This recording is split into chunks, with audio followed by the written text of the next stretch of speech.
Hi guys, good morning, good evening, good afternoon. Ari ako sa mga store nga Scotch Bakery Coffee. Hindi siya while I'm waiting for my client, may appointment sa ikat ang hair niya. I asked the cut guy kung how many minutes ang iyang mag-take sa 30 to 45 minutes. Ginulat ko na lang di siya. Inagin ko di kapit sa tubangan mo ng tudamti guys. Oh. Riyata ni tawag nga area. Tilit ang sa tubang niya na amo na dang balay na mo sa may Sophia Apartment. Gulat ko di at least while gahulat ko mainit ko kapi, di ba? Ano masabi niyo? Sarap ang buhay ng caregiver. Kasi nagpa-change siya ng 100. Kasi buti baklan ko lang sa kapi niya. Okay, no problem.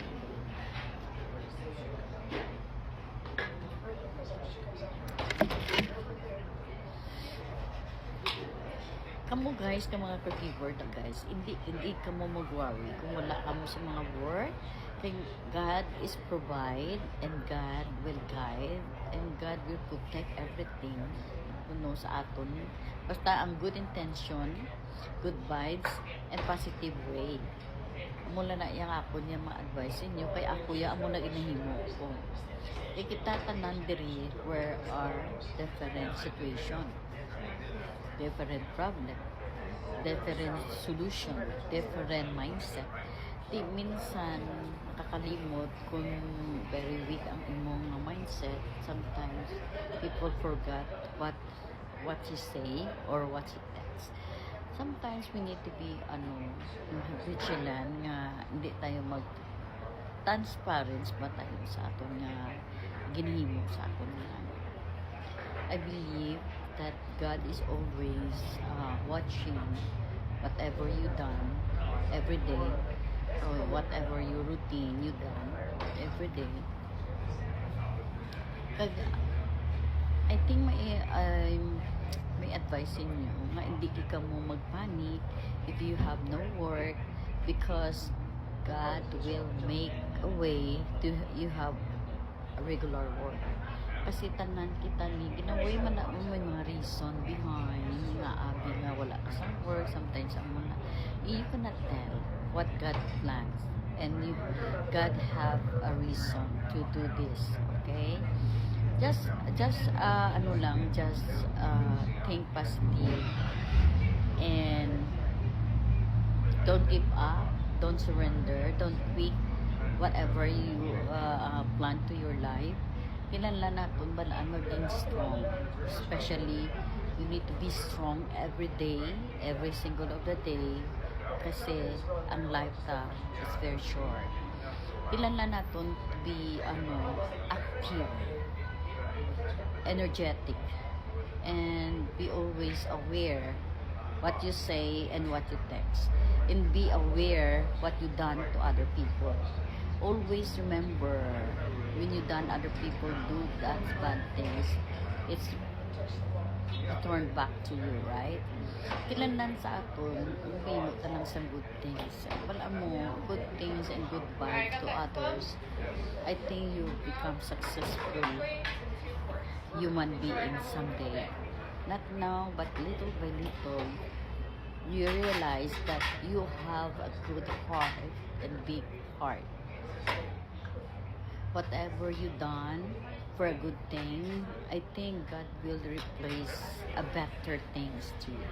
And not only for your sharing, for your thoughts, educate or knowledge for other people, but to yourself also. Muna ba nila nga, do your best and God will do the rest. I believe that. I believe that quotation. Sometimes you want to apply whatever the quotation, it's good intention. I think you need to be aware. Natulog ko sa isa ka babae kung ano ginapang mo. because I have experience before when I was in Laguna Niguel while I'm eating my snack. One of my carpals dropped me in uh, McDo in Laguna Niguel. I never forget my experience. The couple, the wife is go to the bathroom and the guy is, excuse me, saying, she go in my side and say something that I'm have a high temper. Why? Because he wants me to stop what I'm talking to my friend in Messenger. I don't think so. I don't think so. Because why? When I'm talking to my friend, it's natural. Ano ito po sila? English? We talk for my dialect. Nothing wrong with that. Right, guys? Nga mag-interrupt ka sa akon nga nag-istorya ko sa akong friend. You have no right to interrupt me. I'm not shouting. I'm talking in a nice way for my friend because my friend got sick. He got a problem. And I gave her a little donation, like to buy medication to her. I sent her money, a little money for helping her. Wife keeps yelling at me and stop talking, and all of a sudden my ears is high in heat, and I shout with her or him, and I told that guy, mind your own business. I telling her and shouting and yelling to her, to him. Oh.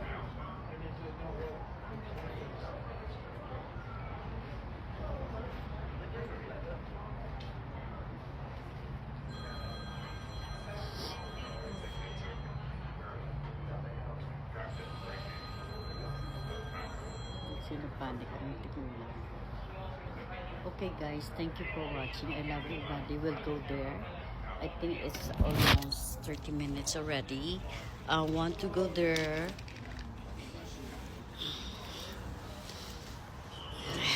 Sa parlors ng akong alaga.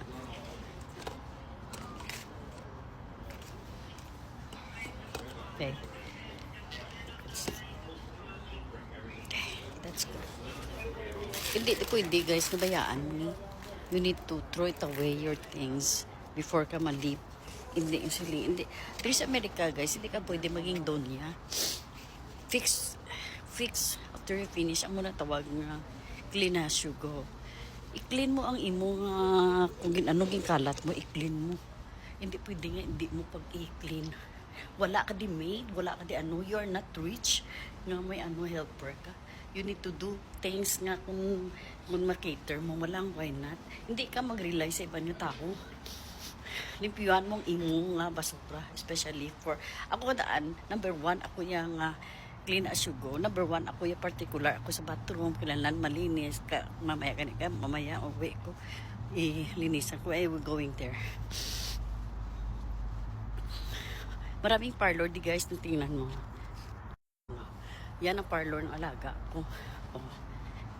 May restaurant man, may nails man. Ito yung parlor niya. Di mag-going to. Kag magpungko ko to, lapit sa iyang parlor. Okay? Gaulat ko sa iya eh.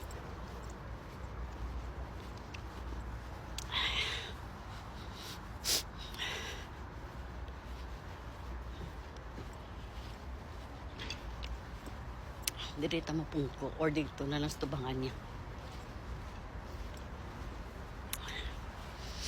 Kita nyo na mo ng parlor niya. Pwede ko nagalakat-lakat, pwede ko tugalakad to sa balay kay lapit lang. Mo ng parlor sa alaga ko. Kag pwede ko di kahulat sa gwa. Ano mapap. Ano masabi nyo sa akin? Amo ning buhay ng Amerika. Hindi tanan. Caregiver job is not easy to do things, guys. Kilala na ano ka, pay attention ka gid siya, alert ka whatever kung ano mga changes ang pasyente mo, alert ka man and inform the member of the family. Amo na ang rules ta